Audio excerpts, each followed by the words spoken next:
Merci d'être avec nous. Je suis Diana Morse. Je suis la directrice des conduits de marché des assurances multirisques. Avec moi, j'ai un panel d'experts qui ont travaillé avec moi depuis environ un an et demi. Alors, on les remercie d'être avec nous aujourd'hui. Je veux remercier les gens qui sont avec nous à la maison. Pour me préparer, j'avais demandé à mon équipe de me trouver des farces en assurance pour que ce soit plus drôle, mais ils m'ont rien dit. Ils ont juste dit, ben, les assurances, c'est pas drôle. Et c'est peut-être ça la farce comme telle. J'aimerais vous dire que nous avons des interprètes en simultané, donc si vous voulez suivre en français, juste à demander à l'équipe de vous emporter des écouteurs. Vous pouvez nous suivre comme ça en ligne. Vous pouvez cliquer sur le globe. Cette session sera complètement en anglais. À la fin de la session, nous prendrons des questions. Vous pouvez entrer dans l'application. Vous avez le nom, le mot de passe et on va les voir à l'écran et ensuite on va se les faire envoyer. Aussi, on enregistre cette session. Elle va être sur notre site web dans quelques semaines. Vous pourrez donc la consulter à ce moment-là. Alors maintenant, je vais demander aux gens du panel de se présenter. Bonjour, je suis Liam McKendy. Je suis VP de stratégie Bureau d'assurance du Canada. Alors nous, on est une association. On représente des assurances. Les assureurs, on représente environ 90% de cette industrie.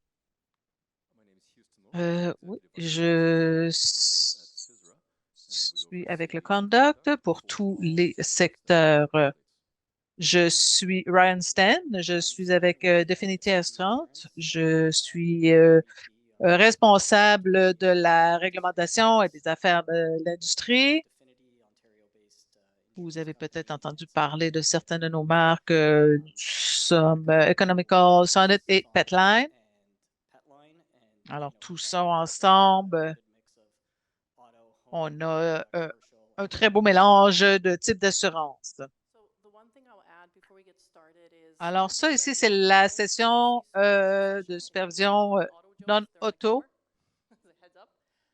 mais mon panel me fait confiance et je vais leur poser quelques questions en rafale. Ils vont peut-être regretter parce qu'ils n'ont pas eu ces questions-là à l'avance pour se préparer.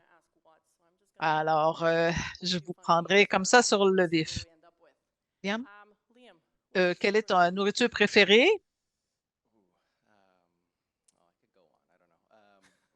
En ce moment, ce serait le Tide. Non, je vais changer. Enfin, c'est des nouilles chinoises que je viens de découvrir.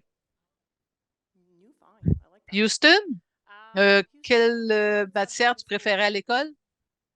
Ah, j'adorais les mathématiques parce que tout peut être résolu par un problème mathématique. Bon, ben, je vais te demander de faire tuteur à mes enfants. Et vous voyez, qu'est-ce que tu préfères? Attends, ça dépend. Comme film, qu'est-ce que j'aime mieux? Ben, peut-être les drames. Liam, qu'est-ce que tu aimes faire l'été? Je sais pas. C'est pas si compliqué, là, quand même. J'aime aller dans les chalets, j'explore l'Ontario. Austin, quel est ton talent caché? Je sais pas si c'est caché. Je suis athlétique. J'ai fait Ironman l'année passée. Des fois, la douleur, c'est bon, c'est nécessaire et je ne laisse pas tomber facilement. Ryan, de 1 à 10, est-ce que tu es un bon conducteur?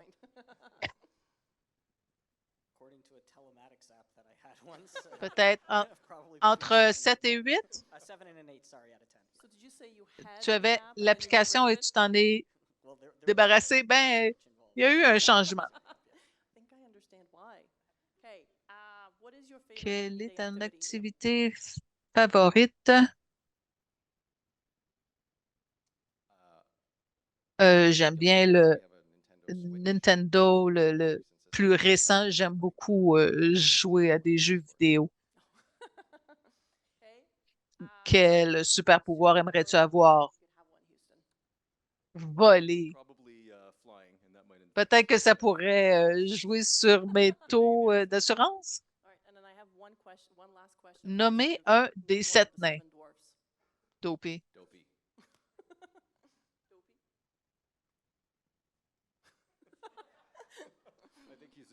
Je pense que ça nous décrit tous.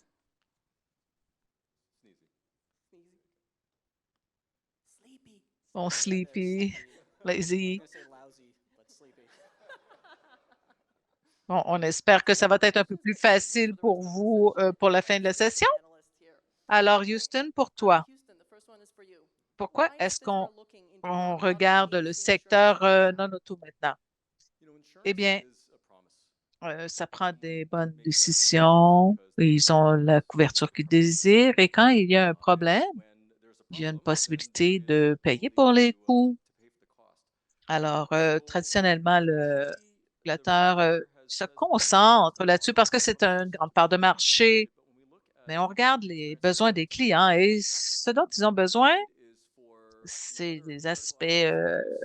des autres aspects de la vie pour que les assurances soient là quand ils en ont besoin. En général, ils sont là, mais on a commencé à regarder les plaintes, la gestion des plaintes, parce qu'on pense que ça fait partie de ça. Et les premiers résultats nous ont dit que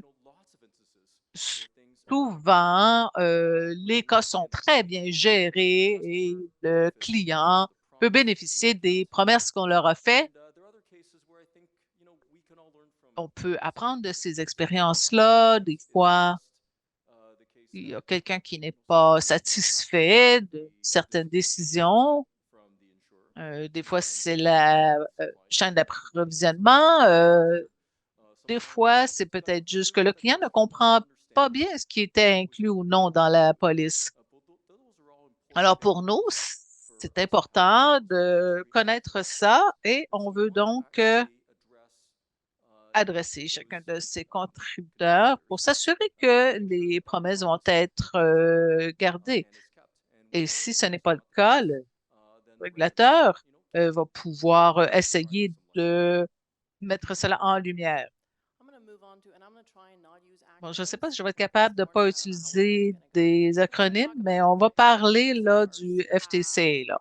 C'est une attente pour la conduite des compagnies d'assurance. Alors, le bon traitement de nos clients, c'est un outil qu'on utilise pour regarder la conduite des assurances. On a vu dans les plans de supervision qu'on a fait,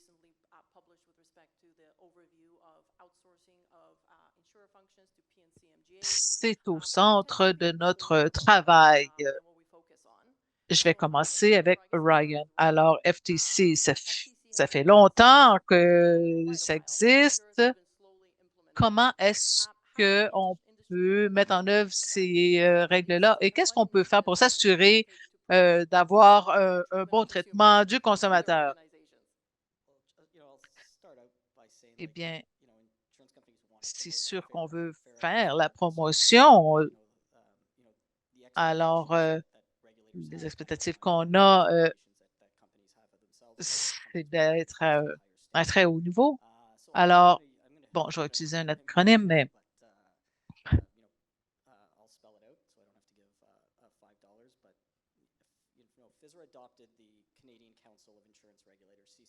Alors, on a des lignes directrices par le bureau qui ont été là, mis là.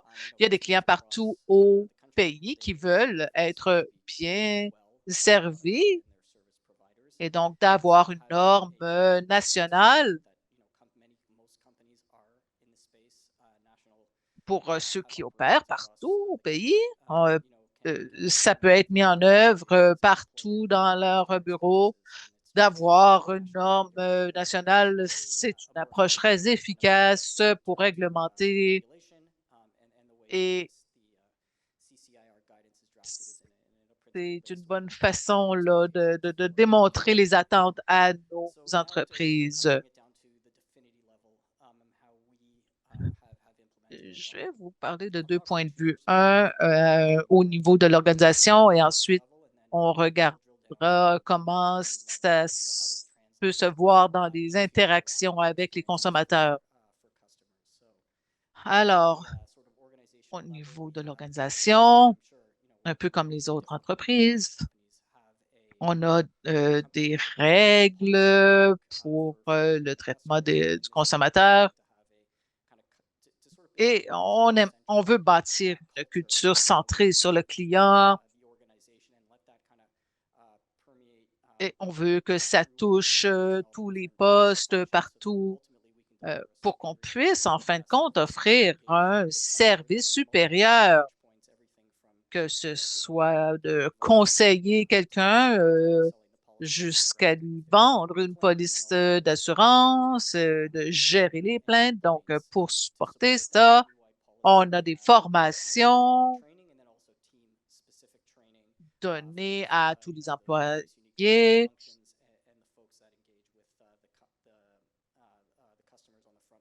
On a différentes matrices pour rectifier les problèmes si on en voit. Maintenant, si vous regardez les guides de CR, je pense que ça couvre environ 12 catégories, de la gouvernance à la culture, à la promotion. Bon, je ne les nommerai pas toutes, mais il y en a beaucoup et je vais en parler là, une en particulier. Donc, lorsqu'on donne des conseils pour en arriver à vendre la police, je vais utiliser Sonnet comme exemple. Sonnet, c'est un assureur direct. La- Leur plateforme est en ligne et il y a différents défis et d'opportunités associés à lorsqu'on s'engage avec le client.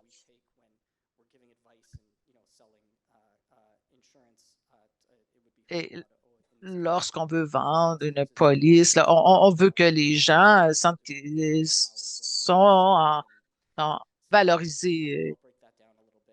Et on pense que pour y arriver, vous devez être informé.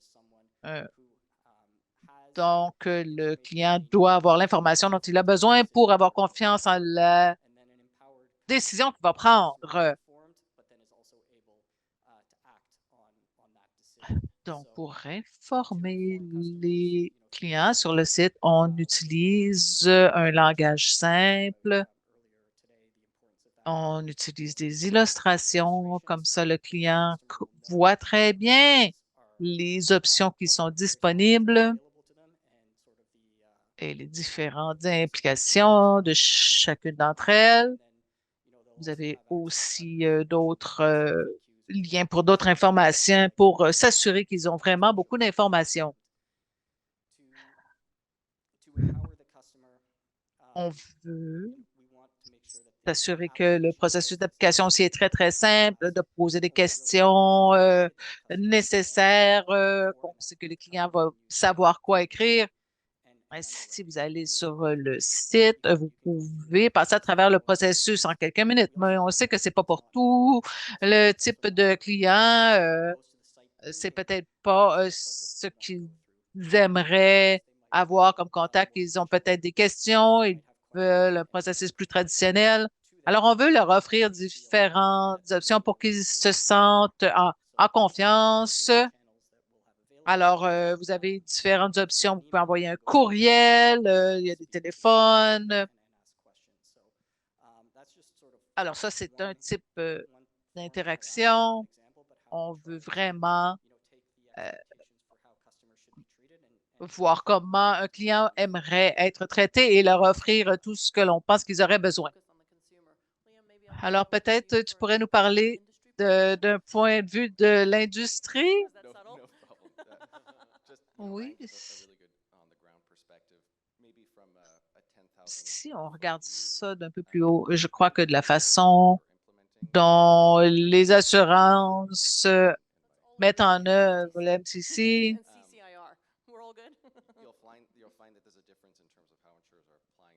c'est différent comment ils le mettent en œuvre, mais tout le monde y adhère. Par rapport au FTC, je crois que ce qui le rend, comment ça peut résonner avec nos membres? Premièrement, c'est un principe clé au cœur des assurances. C'est une approche nationale. Donc, il y a des bonnes pratiques internationales. C'est une approche pan-canadienne. Et idéalement, ça ne devrait pas entraîner des duplications de réglementation. Et aussi, ce n'est pas prescriptif dans son approche à la supervision non auto. Moi, ça fait comme un an là, que je travaille. Il y a un grand enfance sur les résultats pour les clients, et de s'assurer qu'il y ait des bons résultats. Oui, et ça nous amène à une approche basée dans les principes pour les initiatives en cours publiées par Céleste Power. Elle nous a dit au cours des 10 dernières,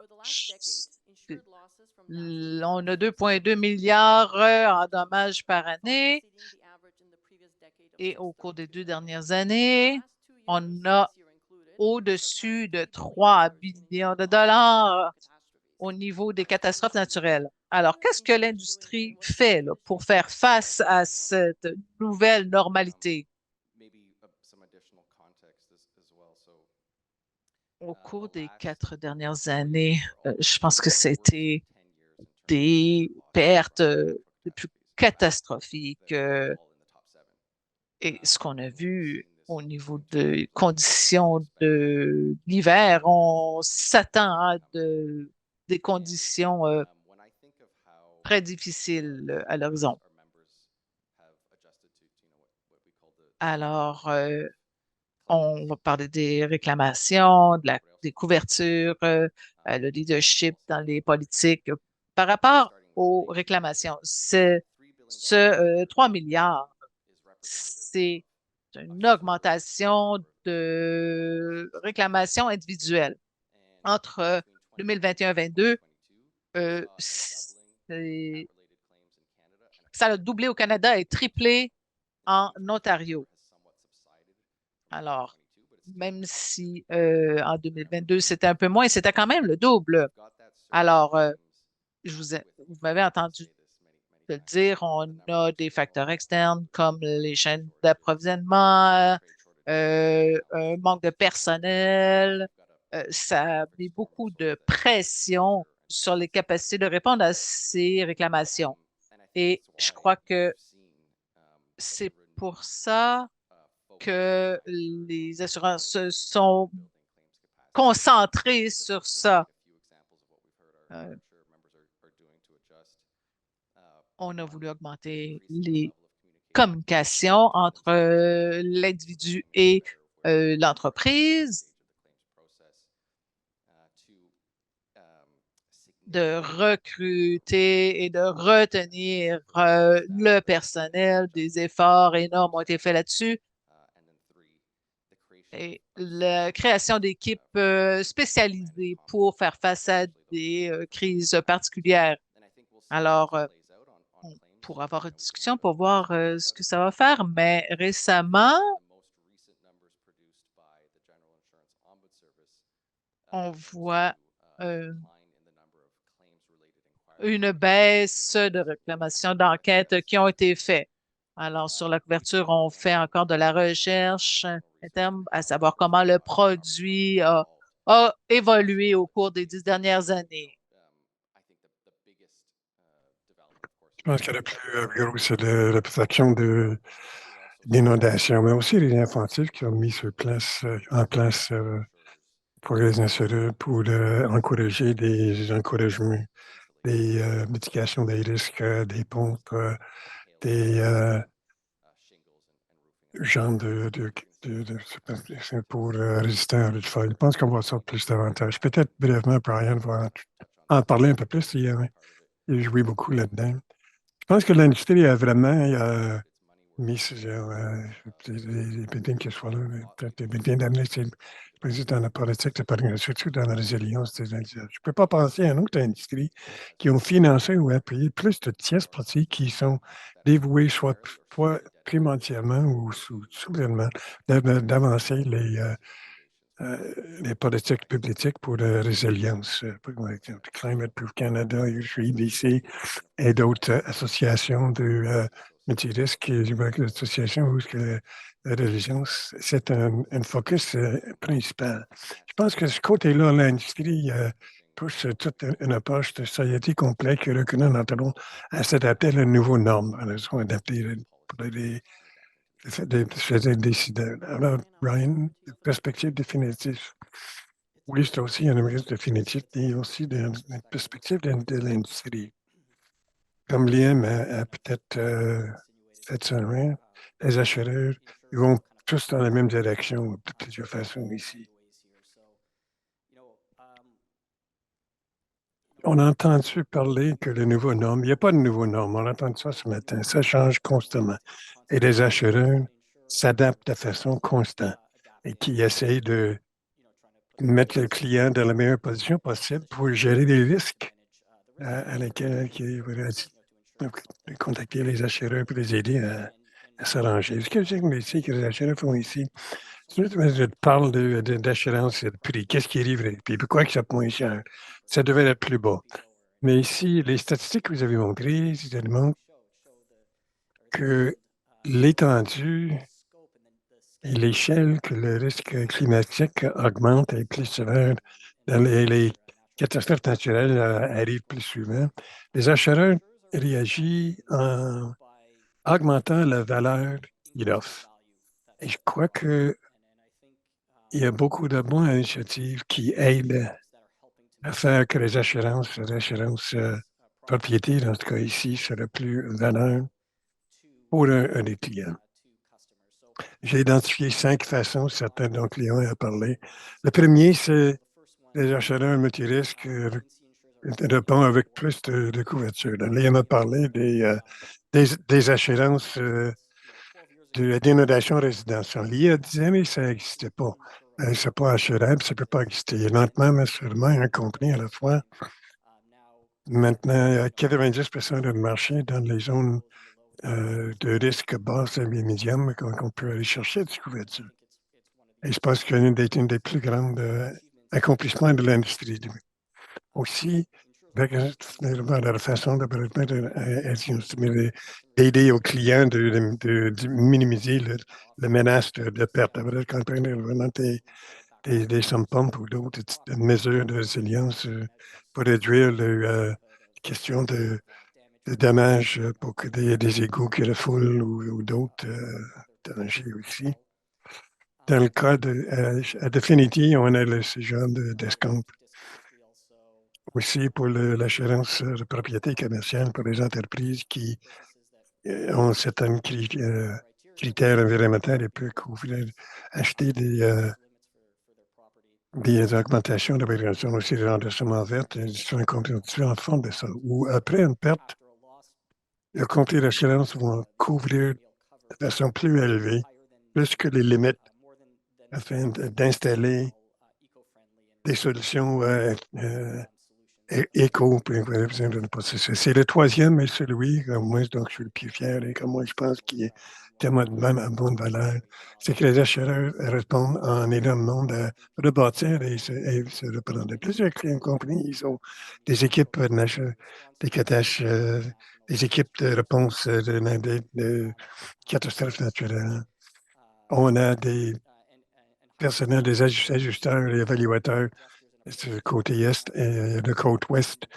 Euh, Quand il y a une catastrophe qui frappe à travers le pays, ils laissent tomber ce qu'ils font, ils vont à l'emplacement, ils là sont sur le terrain, ils regardent, ils rencontrent les clients face à face avec un superviseur pour les aider à se rebâtir et de rebâtir quand on a dit qu'il était un événement qui peut changer une vie. Aussi, une autre façon que nous réagissons, c'est qu'avec qu'on continue à être viable, à s'adapter à ces risques-là, s'assurer que nous gérons notre concentration et l'exposition de risques.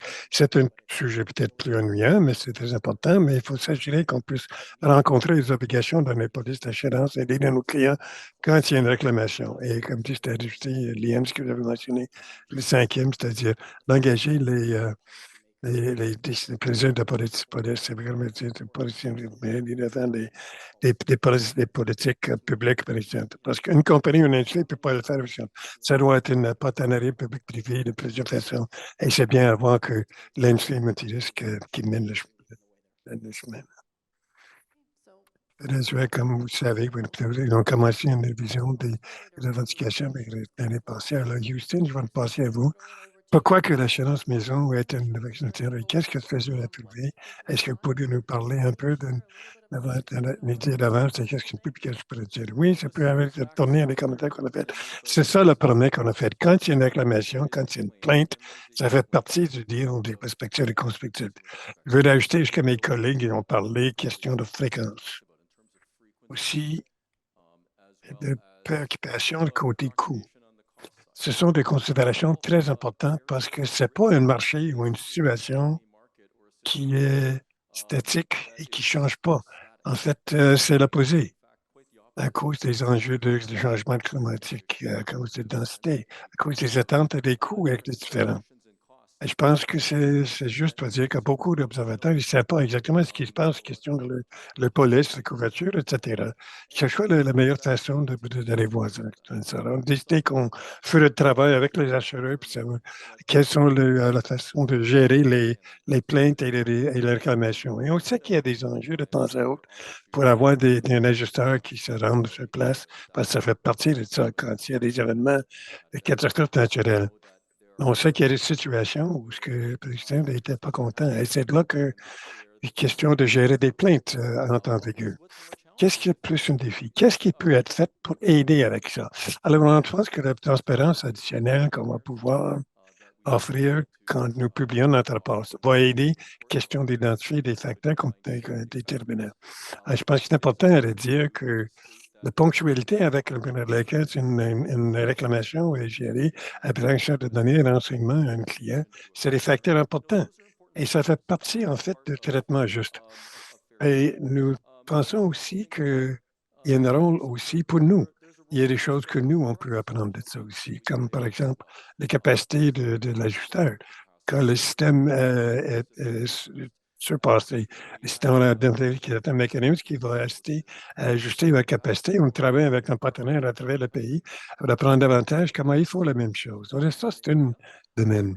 Et je pense que comme le temps passe, et c'est là où est-ce que le propriétaire de maison moyen doit s'adapter lui aussi, parce que ça veut dire qu'il faut travailler avec l'industrie, il faut travailler avec les propriétaires eux-mêmes pour mettre à jour, pour savoir voici les développements que vous devez peut-être faire pour prendre la meilleure décision pour votre famille, pour votre maison, pour votre partenaire.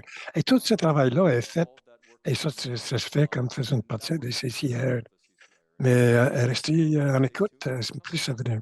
Sur l'initiative de CCR, je pense que ça vient de tous les trois questions d'éducation des consommateurs, que les consommateurs comprennent qu'est-ce qu'ils achètent et quels sont leurs besoins. chose qui va main dans la main avec le travail que le CCR, que vous faites partie maintenant de le groupe de comité, le groupe de travail, question de motif d'éducation le consommateur, parce que le papier était publié. Je suis juste curieux, parce que dans la salle, combien de professionnels d'assurance, combien par main ils ont pour des assurances pour les tremblements de terre? Combien parmi vous ne le savez pas? Je pense qu'il nous reste du travail. Ça, c'est le monde de l'assurance dans la salle. Et je pense que c'est très symptomatique de ce qui existe dans la société. Parce que le monde ne sait même pas quelles sont les couvertures. Le thème de pêche, le thème d'endossement, manque de couverture. Alors, le travail que le CCR font avec l'industrie, ça aide beaucoup avec ça.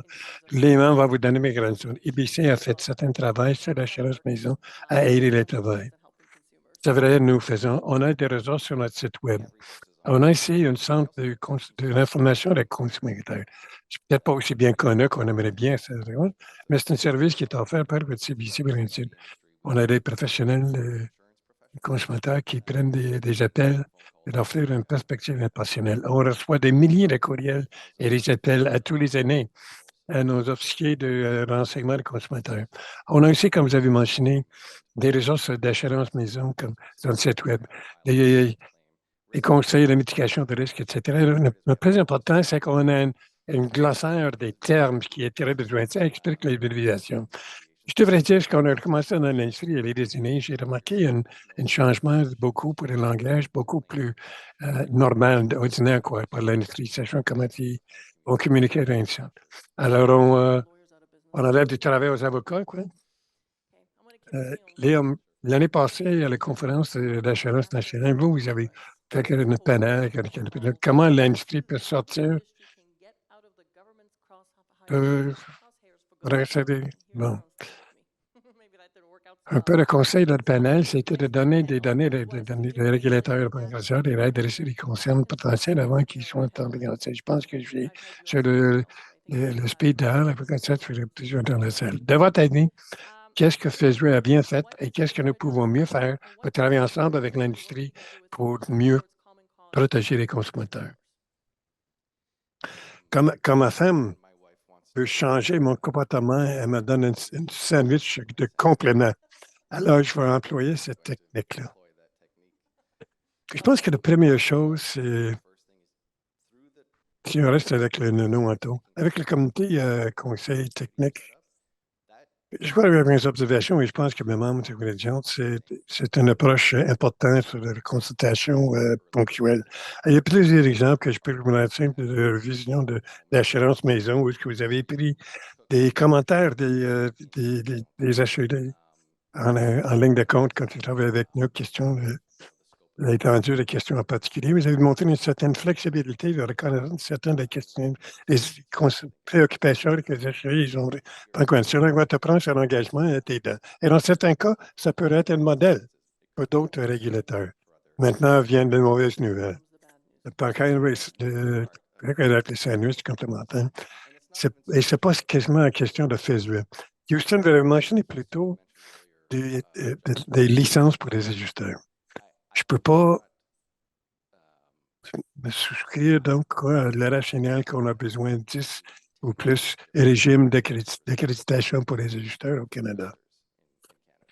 Et si on met d'importance sur le résultat des consommateurs dans l'événement d'une catastrophe naturelle, on va éliminer les barrières artificielles qui existent entre les provinces. Je ne pense pas que les différences sur le Canada, il y a tellement de différences entre Nouveau-Brunswick, Ontario et Alberta qui méritent vraiment la bureaucratie qui existe. Alors, notre demande, ce n'est pas nécessairement de visa, mais je pense que FISRA a adopté post-réglementation sur 2021, c'est un bon modèle. Mais après, comme question de réciprocité de licence d'ajusteur relation, ça serait aidant si FISRA jouerait une relation avec FISRA pour nous amener à ce point-là. Mais je pense que c'est les barrières artificielles qui empêchent des résultats optimaux des consommateurs. Autre partie de viande et on revient à la sandwich. Je pense qu'un commentaire, j'aimerais encore, notamment dans cette visite, serait de prendre en ligne de compte le fardeau régulatif, puis il y avoir des des régulateurs sophistiqués au Canada avec des niveaux de travail ambitieux. Et notre demande, ce serait que vous adoptez une approche complémentaire dans votre approche de réglementation. Alors, comme par exemple, je vais soulever comme question, et peut-être pas commentaire, et peut-être qu'à Houston, vous voulez peut-être l'adresser, mais question de la NGA, de s'assurer, de révision. Qu'est-ce qui sort de ce processus? On voudrait s'assurer que ça l'évidence avec les arrangements de communication de ligne directeur. Je sais que vous aurez quoi à dire, mais ça, c'est une question que je suis sûr que vous avez à travers ce processus-là. Je peux fermer avec encore un positif. Je regarde mes notes là. J'ai définitivement des choses plus positives à dire. C'est ça, peut-être que tu as parlé avec la D10 et la question de chevauchement. C'est juste pour nous d'essayer d'ajuster, d'adresser. Moi, je veux parler de perspective de prudentiel. Ce serait d'assurer qu'il y a des choses comme la propriété des fonds et des sécurités pour les instituts financiers est occupée par qui le financier en institution fait aussi pour les assureurs. Il y a certaines des ententes de conventions, comme par exemple les bons de trésorier. Ben, dans de notre perspective, tout d'abord, pourquoi on regarde ça? C'est parce que dans notre consultation et nos discussions avec certains brokers commerciaux, ceux qui représentent des clients, ils nous ont indiqué qu'il y a certains aspects des fonctions qui, de façon traditionnelle, auraient peut-être été le domaine de l'acheteur, et bueno, sont occupés par d'autres aujourd'hui. Mais il faut en prendre davantage. Et on aurait des mesures qui pourraient en ressortir ou peu importe les observations que nous faisons seraient guidées par ces preuves-là. C'est vraiment une question de pommes et oranges. Parce qu'on ne regarde pas de de prudentiel. Ça, c'est le rôle pour le régulateur de prudentiel. Mais nous savons que quand disons qu'il n'y a pas de dévoilement en termes de savoir qui a offert la couverture, mais ça, c'est quelque chose où ce que le consommateur peut vraiment, c'est raisonnable pour que le consommateur le sache. Et ma intention, c'est de travailler avec vous et vos membres, de façon à s'assurer que nous identifions et que nous observons les enjeux qui sont compris et socialisés avec vous. Et évidemment, quand on va publier nos commentaires avec ça, on veut en savoir davantage. Est-ce qu'il y a d'autres façons d'adresser ces enjeux-là? Parce que de façon ultime, c'est avec le consommateur, d'être juste avec le consommateur. Pas toutes les demandes de nouveaux règlements. Là, ça peut être une pratique qui est établie, mais une solution qui peut exister déjà. Moi, je vais passer ça là à vous, Ryan. Comment est-ce que l'industrie et l'ABC ont commencé avec Facebook récemment et quelles sont certaines des initiatives que ABC et l'industrie, peut-être à vous aussi, Eliam, qu'est-ce que vous comptez faire avec les régulateurs et à part de la conseil comité technique Liam a mentionné? Je vais te mentionner, et ça se rajoute peut-être un peu à ce que Liam a dit. L'approche de FISRA de transparence et le dialogue des joueurs, c'est que c'est très unique. Tout à partir des webinaires, pour les initiatives webinaires, il va y avoir des rencontres bilatérales avec les joueurs et aussi des comités des conseillers techniques. C'est tout des bons forums pour la collaboration. Et de discuter des enjeux et aider à arriver à une solution optimale. Vous savez, c'est difficile vraiment de savoir, je vais peut-être plus profondément là-dedans, de l'automobile et non automobile. Parce que dans le fond, des compagnies multirisques, il y a personne ici parce qu'ils veulent prendre quelques livres dans l'espace non auto, mais ils sont pas mal tous engagés par des compagnies qui travaillent aussi dans l'espace automobile. Alors, c'est difficile vraiment de séparer l'évaluation globale de l'interaction avec Fujira et quels vont être les prochains engagements. Je dirais que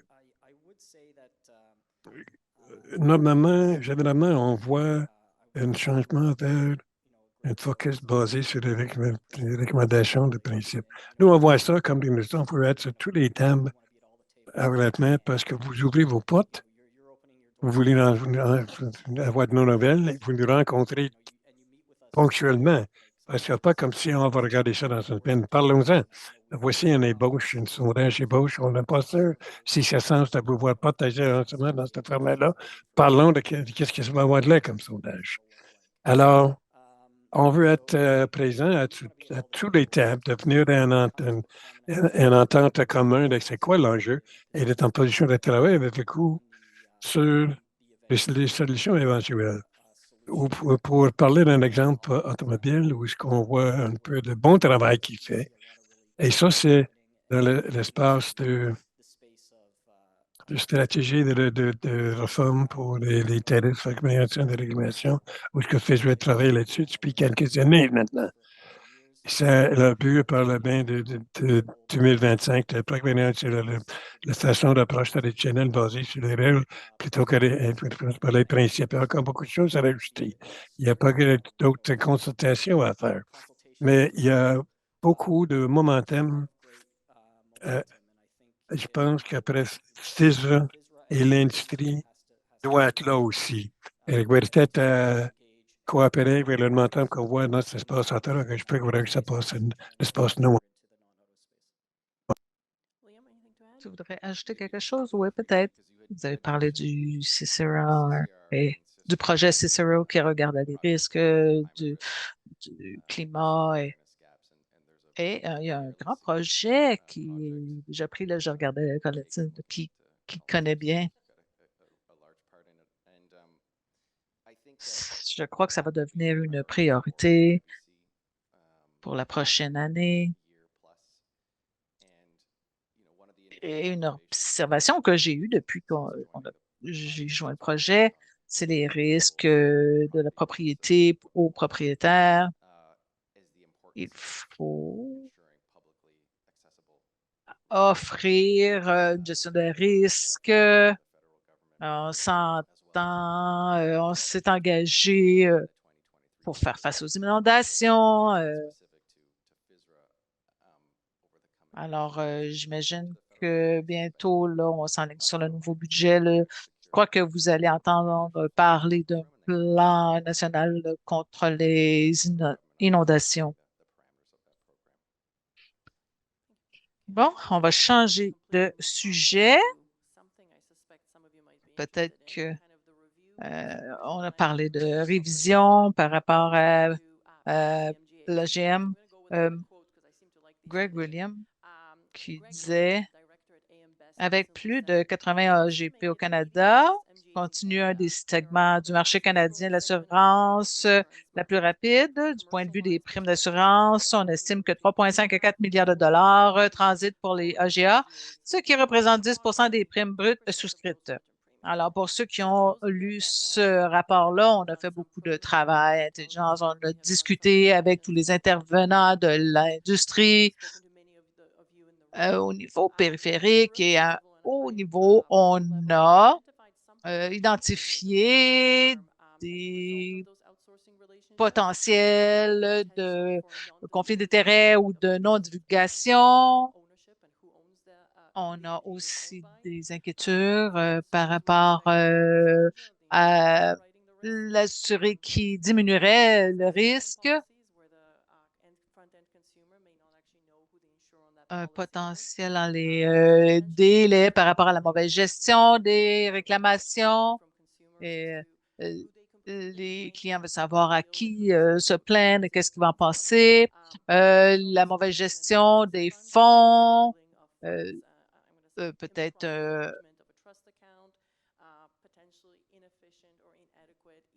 une mauvaise assurance de fidélité et peut-être des, euh, des notices de cancellation ou de non-renouvellement qui n'arrivent pas en temps opportun. Alors, on continue notre travail, va de l'avant avec un sondage. Cette semaine, justement, on a le comité de consultation qui nous a demandé des rétroactions là-dessus. On a demandé au comité technique aussi d'amener différents membres de l'organisation pour nous donner des rétroactions. Le meilleur. Alors, généralement, ce sont des gens qui vont bien comprendre le marché. Donc, c'est une bonne chose pour nous de le voir d'un point de vue du client.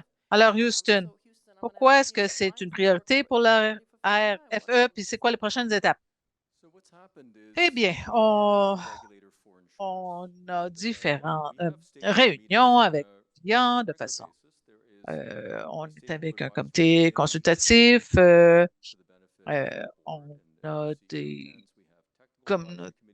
comités techniques, on se rencontre, on a aussi des intervenants de partout dans l'industrie et à ces réunions, on utilise les rétroactions pour mettre ça dans l'action. À savoir, bon, c'est quoi les questions? Mettons quelqu'un qui disait, ah, on s'inquiète à savoir qui est à risque, ou dire, je m'inquiète comment on gère tel fonds ou à qui je m'adresse en cas de réclamation. Bon, alors voilà, ça c'est une rétroaction. Et ensuite, par rapport à ça, on doit identifier est-ce que ça arrive souvent? Est-ce qu'il y a déjà des mesures pour y faire face? Est-ce qu'on a besoin de plus d'informations? Ou peut-être que dans certains cas, certains assureurs font telle chose, les autres différemment. Alors, en tant que régulateur, on a publié notre plan récemment et on veut regarder les rétroactions, ensuite faire l'analyse, savoir comment prioriser les observations qui en sortent.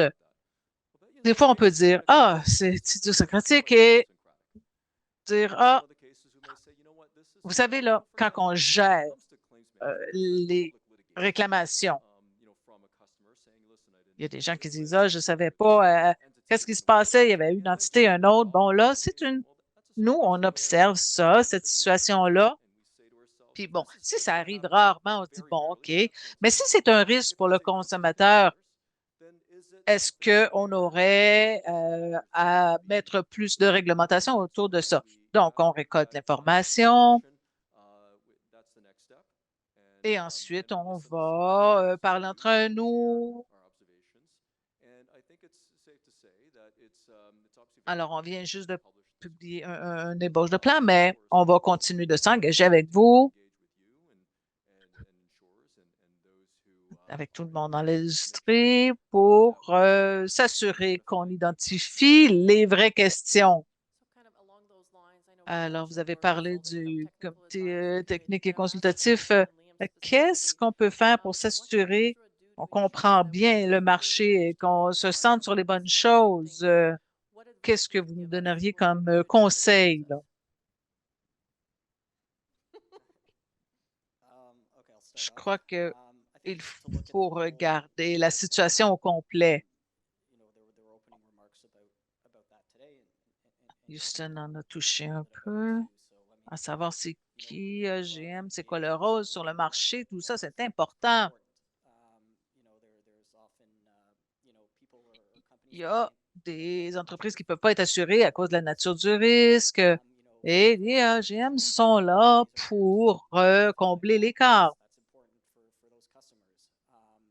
Du côté des affaires, il y a des opérations qui ont des risques particuliers. Ils ont besoin d'une couverture et pour ça, on a besoin d'une entité qui pourra leur offrir ce service spécialisé. Et AGM sont de toute grandeur et de tout horizon. On a des grosses entreprises. Ça fait longtemps qu'ils sont là. Ils ont des cas très sophistiqués. On en a d'autres qui sont plus nouveaux, plus petits, n'ont pas les mêmes moyens d'investissement. Alors, d'un point de vue de l'assureur, on sait qu'on est responsable de l'expérience du client et c'est notre responsabilité de travailler avec un intermédiaire, que ce soit un GMO, pour s'assurer que le résultat sera optimal pour le consommateur et qu'on pourra atteindre les attentes réglementaires. On travaille régulièrement avec OGM, on a un processus de due diligence, on fait des audits pour s'assurer que les obligations contractuelles sont respectées. D'un point de vue réglementaire, on reçoit l'information, on regarde la nature des problèmes. Il y a toujours différents intervenants à la table. Le GM a un rôle très important. Tout le monde veut que le consommateur ait une belle expérience. Alors, s'il y a des manques à combler, on va régler ça de façon la plus efficace possible. Et on en vient avec une réglementation que tout le monde peut respecter. Je pourrais dire qu'on a des membres qui utilisent les GM, d'autres non. En général, euh, on voit beaucoup ça dans le côté commercial.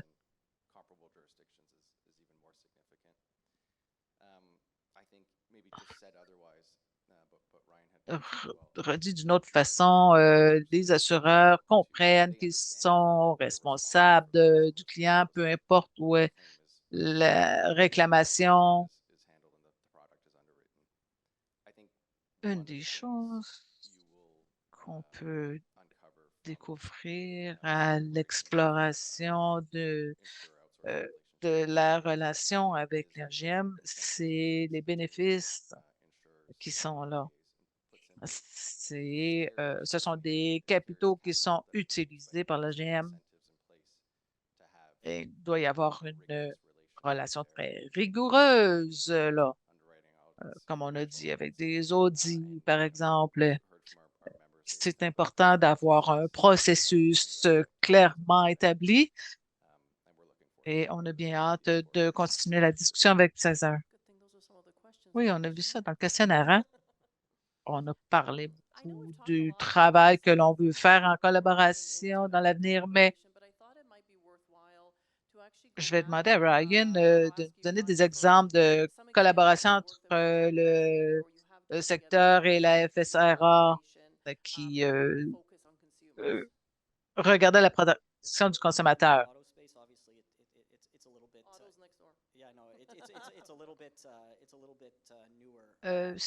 C'est assez récent, mais c'est bien parti. Il y a beaucoup d'opportunités pour partager de l'information. Je regardais le site et il y a une section pour les clients.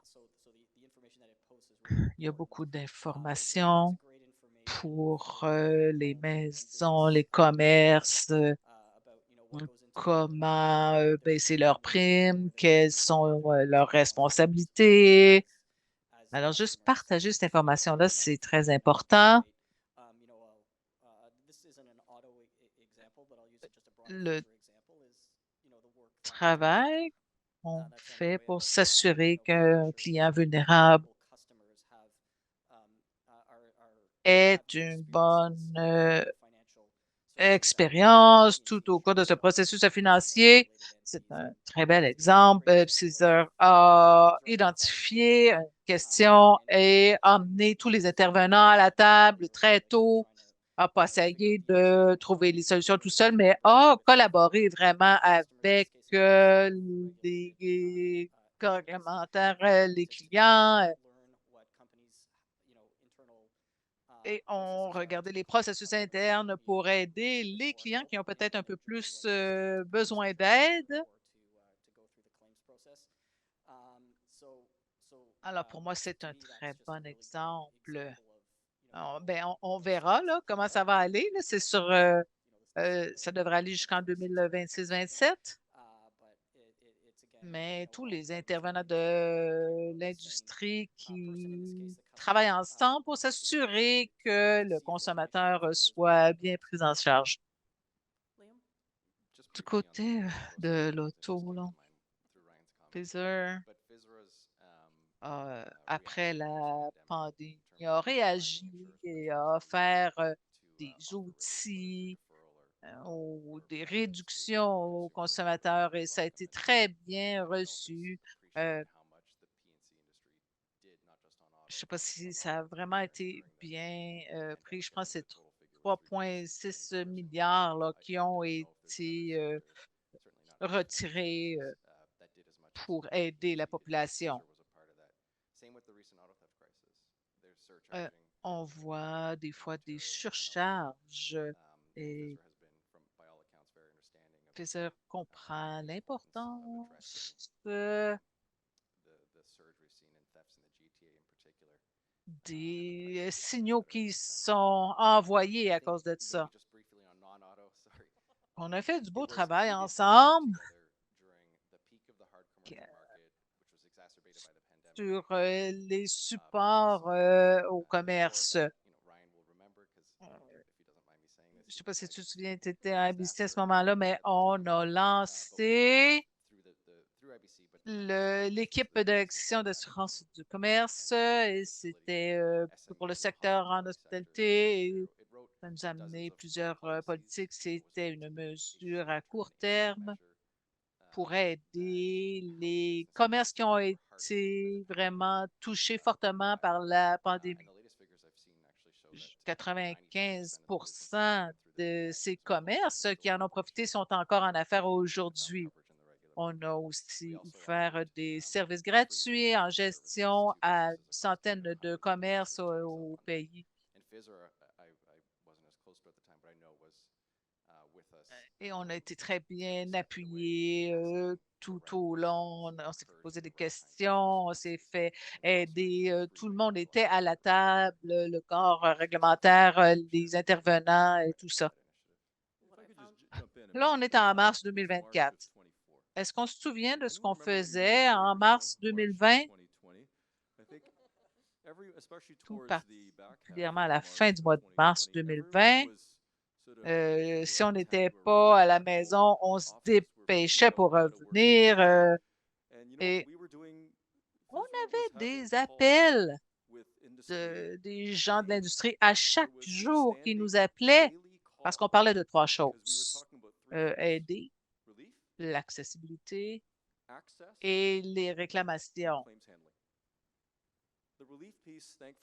Alors, pour les secours, au moins, ça, ça a bien été, puis ça a réduit. Ensuite, l'accessibilité et les réclamations, ça a persisté dans différentes zones, mais on a vu le haut niveau de communication dont on avait besoin et tout le monde était tout à fait ouvert à en faire partie. Et maintenant, je m'ennuie de ces téléphones, hein. Je me souviens, dans ce temps-là, là, il y avait une inquiétude qui arrivait. Là, je pouvais parler soit Colin Abissine ou et poser une question. Et 99% du temps, il disait, oui, on le sait, on a déjà trouvé une solution, on est en train d'y travailler, voici comment on va pouvoir travailler. C'était un bon moment où les gens de l'industrie se sont vraiment rassemblés. Et c'est là que cette relation de collaboration a vraiment commencé. Et on veut vraiment bâtir sur cette relation parce que ça a commencé avec une confiance et une transparence. La prochaine question avec Houston, les livrables clés sont de faire un cadre non-auto. Est-ce que tu peux nous dire de quoi ça aurait l'air? On est ouvert juste donner quelques idées de quoi ça aura l'air. On va toujours adresser les questions qui sont importantes aux consommateurs. L'accessibilité, les réclamations, peut-être l'équité aussi, c'est important. On fait notre travail basé sur des preuves, sur les observations que l'on fait. C'est pour ça qu'on a un sondage en cours. On a des événements, des réunions avec tous les intervenants et ça nous amène à la supervision et la possibilité de regarder les évaluations de risque. En plénière, ce matin, on a vu qu'on a besoin de données pour pouvoir augmenter l'efficacité pour certains aspects. Dans certains cas, ça ne va pas trop bas. Mais pour faire ça, on doit utiliser des sondages et des données. Alors, je crois que ultimement, ça va aider. On a une prise de conscience, à savoir euh, la charge réglementaire et tout le monde est content. Une chose que j'ajouterais, ce serait la transparence. La transparence de nos plans primaires. On va être transparent avec, avec ce que nous trouvons, avec les questions retenues, ainsi que des ensembles de outsourcing. En plus de ça, on va trouver, voici certains des outils tels qu'ils seraient appropriés et nécessaires basés sur ces observations-là. Alors, vous avez certaines de correctes données, vous avez l'engagement à la transparence, mais je commence avec qu'est-ce qui est important pour le consommateur. On a toujours focusé là-dessus. Je pense qu'on revient sur le temps. Merci pour la bonne conversation. On va passer à la portion de questions-réponses. Je me rappelle que l'équipe en arrière accepte les questions à travers l'application. Si on ne répond pas à toutes vos questions, on va les mettre sur le site web après la session. Oui, je pense que vous pouvez commencer à les poser vos questions sur l'application. Puis on va peut-être faire voir que je retourne à faire encore des questions. Non, plus de questions à la fin. On a quelqu'un qui peut vous écrire ça, là.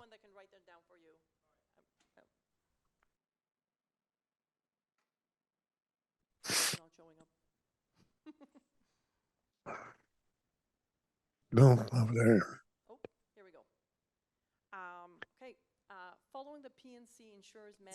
La publication de gestion de regrettage que faisait un corner de faire la mission sur l'épidémie. Ça c'est pas moi, je pense. Je pense qu'à ce point-ci, ce que nous faisons, c'est que nous avons identifié certains domaines où c'est venu à notre attention, où il y a une question de outsourcing de certains assureurs. On veut voir qu'est-ce que ça va être. On veut voir les incidences, à quel point c'est réel, quelles sont les préoccupations, au point qu'il peut y avoir quelles sont donc les mesures qui seraient appropriées pour adresser ces préoccupations-là. Il y a plusieurs façons d'adresser les questions.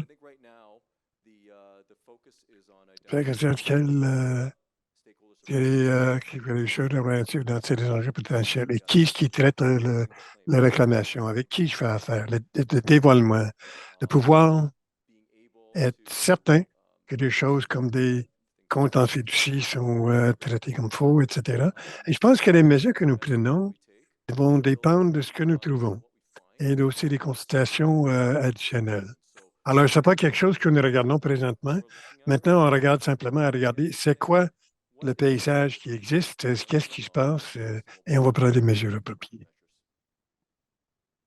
Donc, prochain. Non. Des difficultés techniques, ça a l'air. Bon, on va.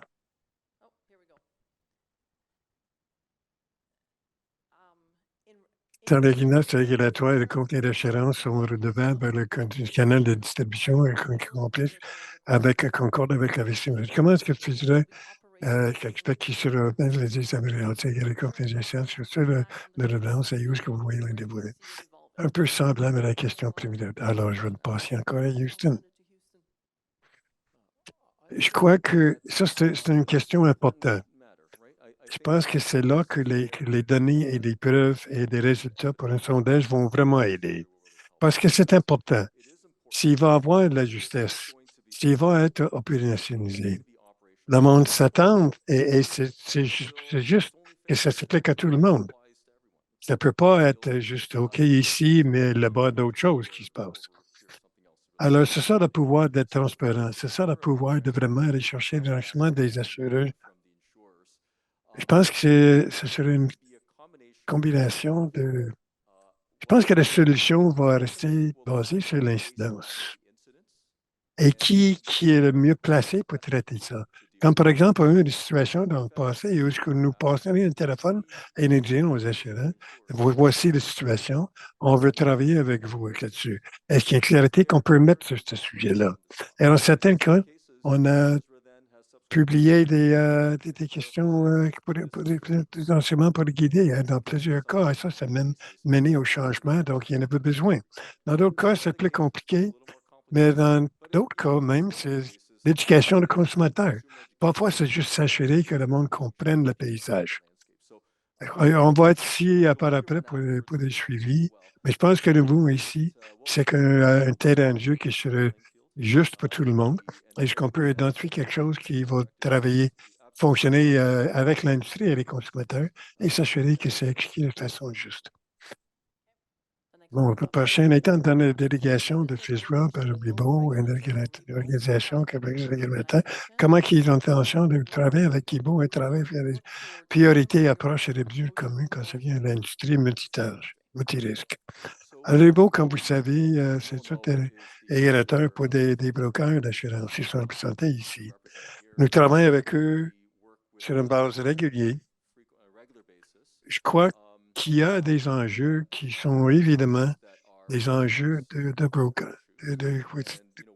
Et on amène ça toujours à Rebo, comme régulateur pour ce domaine-là.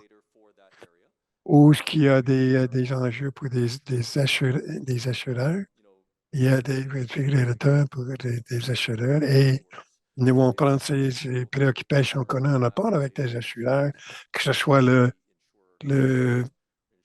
l'externalisation des productions, etc., peu importe c'est quoi, on prend ça très au sérieux.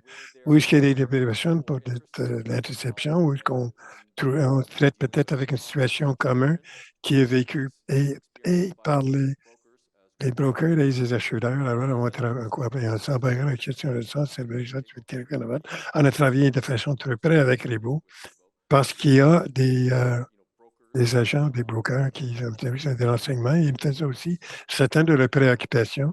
Et évidemment, il y avait des assurés sur l'autre côté. J'aime bien être optimiste là-dessus et je pense que c'est quelque chose qui doit avoir lieu et qui peut avoir lieu. Et on devrait définitivement travailler ensemble. Je peux rajouter à ça aussi, je pense que l'une des choses qu'on a appris depuis quelques années, c'est le rôle important que les brokers jouent dans la vie des consommateurs et les renseignements que les brokers détiennent. Les brokers, dans le fond, c'est l'accès de première ligne pour les consommateurs.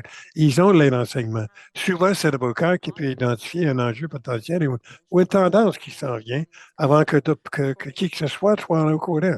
Alors, je pense que la coopération avec les brokers, on amène des brokers sur notre comité de conseil technique parce que nous croyons que tout l'écosystème, ils font partie de tout l'écosystème. Parce que nous plus on peut de supervision, il faut avoir l'approche holistique et les brokers, définitivement, font partie de ça. Je ne peux pas m'empêcher de répondre aux questions à se poser à un moment donné. Question de l'éducation du consommateur, américain, comment vous pourriez caractériser le rôle des différents groupes régulateurs préférés et fonctionnels, inclus les FCFC, dans un monde parfait? Qu'est-ce que vous pourriez suggérer pour assurer les coordinations? Je ne sais pas qui est-ce qui veut le prendre. Moi, je peux commencer. Mon impression de ce concept d'harmonisation quand on parlait de traitement juste des clients et la ligne directrice de CCRI. Je pense que l'éducation des consommateurs, c'est une question de préoccupation de marché qui, en fait partie des régulateurs de préférentiels. On a des conseils canadiens de régulateurs d'assurance, le groupe qui engage avec différents joueurs de l'industrie. Parce que c'est aussi un projet pluriannuel. Je ne sais pas encore qu'est-ce qui serait le résultat, mais espérons une approche harmonisée, peu importe c'est quoi. Oui, essayer, peu importe que ça peut être, qui serait mieux qu'une approche fragmentée. Et CCRI a déjà différentes forum des participants, des brokers, des acheteurs. Je vois que le FCAC est là. Je ne peux pas vraiment parler directement pour le rôle de FCAC, mais si Wellington peut s'organiser, ça devrait être coordonné à travers le CCIRM pour la meilleure déterminer versus d'avoir une organisation qui essaie de faire ses propres affaires. Ça ne font pas partie de la je suis sûr mieux que si tous les partis jouent ensemble dans un monde parfait. Je suis d'accord avec tout ce que Ryan a dit. J'ai tout simplement que la référence avec FCAC, c'est parce qu'il y avait une consultation introduite par le FCAC spécifiquement regardant les réclamations. Et comme Ryan a dit, ça, c'est par exemple avec des régulateurs provinciaux, notre contribution au FCAC était justement ça. C'est bon? C'est ça pour les questions? Non. OK, prochain. L'industrie d'assurance a reçu plusieurs de plaintes des consommateurs. Est-ce que le panel croit qu'on devrait être plus ouvert de célébrer une réussite tout en réduisant nos défis? Si oui, qu'est-ce qu'on devrait faire et qu'est-ce qu'on peut faire différemment? J'ai l'impression que vous avez beaucoup à dire là-dessus. La réponse, c'est oui. Et je ne sais pas si quelqu'un sait comment faire. C'est ça la partie difficile. Les discussions qu'on a eues sur les catastrophes naturelles, j'ai essayé de lister plein de bonnes affaires que les assurés et les intermédiaires font pour essayer de créer plus de valeur pour les clients. Mais évidemment, ça ne sort pas. Et il faut que je continue sur les plaintes, sur les prix. Mais s'il y a tellement de choses là. Mais s'il y a des marketeurs ou des publicités qui ont une chance, c'est une initiative multi-millions de dollars. C'est bien dit. Et je pense que c'est un enjeu pluriannuel. Et je pense que mieux qu'on en a parlé et qu'on essaie de débattre. C'est drôle, la vaste majorité des réclamations, ils vont très bien sans incident. La plupart des interactions avec l'agent ou le broker, directement, ils vont très bien, mais on entend de plus en plus qu'il y a des points de friction. Et s'il y a de plus qu'on peut faire, et je pense qu'on a quelque chose qui s'en vient de l'IBC, je connais la valeur de l'industrie, on devrait le faire. Alors, restez à l'écoute. Nous traitons avec quelque chose qui est essentiel pour la plupart des propriétaires de maisons.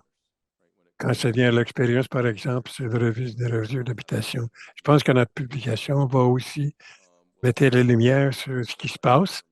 Et à vos points, c'est vrai que c'est le cas dans la plupart des circonstances. Le monde, ils ont de la couverture, donc il en a besoin.